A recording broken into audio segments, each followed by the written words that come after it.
In the presidential race and some of the results changing here in the last day or so. President Trump is probably going to be suing and making some law cases in some states. So we have John DiPippa once again joining us this morning. He's the Dean Emeritus from the U8 Little Rock Bowen School of Law. Talk about the lawsuits and what can still be out there, and also maybe the ones that have already been thrown out. So do you know offhand like how many suits have already been filed?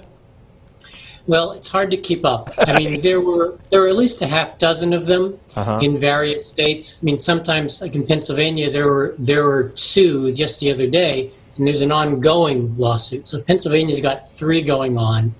Nevada looks like they'll have one.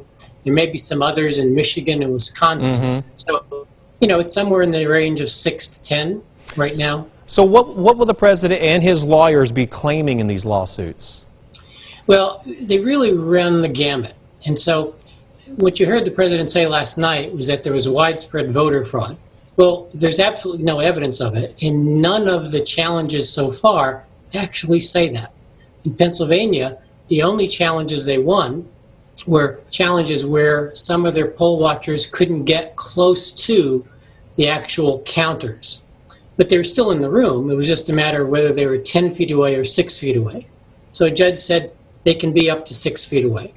So they've won some lawsuits, but none that would make any difference in the outcome.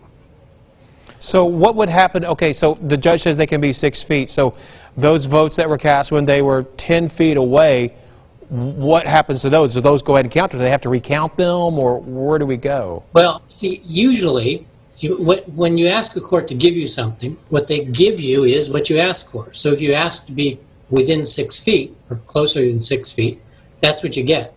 But it doesn't necessarily mean that the ballots that were counted when they weren't 6 feet away are invalid. Because remember, they were still in the room observing them.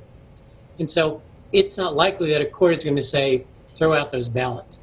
Even if they did, for the short period of time that they weren't 6 feet away, even if you threw all those ballots out, it's not likely to make a difference in the outcome of the election. Well, but for one thing, that'd be one state's returns versus 4 or 5 others as well. It'd be one precinct within one state for an hour or two during the counting. So it's a tiny, tiny number of votes. And so part of what's going on is really political theater. And there may be some valid claims somewhere, but none of them have surfaced. And what you're hearing now are really exaggerated claims that aren't based on any reality. Are these claims at all kind of like fishing expeditions, maybe in hopes that they go look at this and find something even deeper? Well, I think it's both. I mean, I think part of it is, as I said, political theater. Part of it is to set a narrative that this election can't be trusted. But the other part is perhaps there are some potential voter irregularities out there that would surface. But remember, the claim here is that there is widespread voter fraud that flipped not just one state, but several states. And it is unimaginable that you could have a conspiracy that broad, that vast, that effective, and no one would know about it. So, I mean, even if there are some irregularities somewhere, they're not likely to amount to much of anything, even within the state where they happen. Is it safe to say that in any election there's probably always some irregularities? Well, in any election there are probably some mistakes, there are probably some irregularities, there are probably some people who don't follow the rules.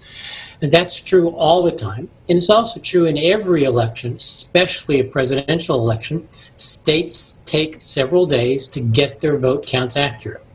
So nothing that's going on is unusual, and the fact that there might be one person in one state who says, hey, somebody took my mail-in ballot from my mailbox, isn't enough to say that there's some vast nationwide conspiracy designed to defraud the electorate and steal the election for Joe Biden. All right. Well, Dean Emeritus, thank you for joining us again. I have a feeling we may talk to you again next week. Anytime, Pat. Thank you. All right. Have a great day. All right. Let's go check.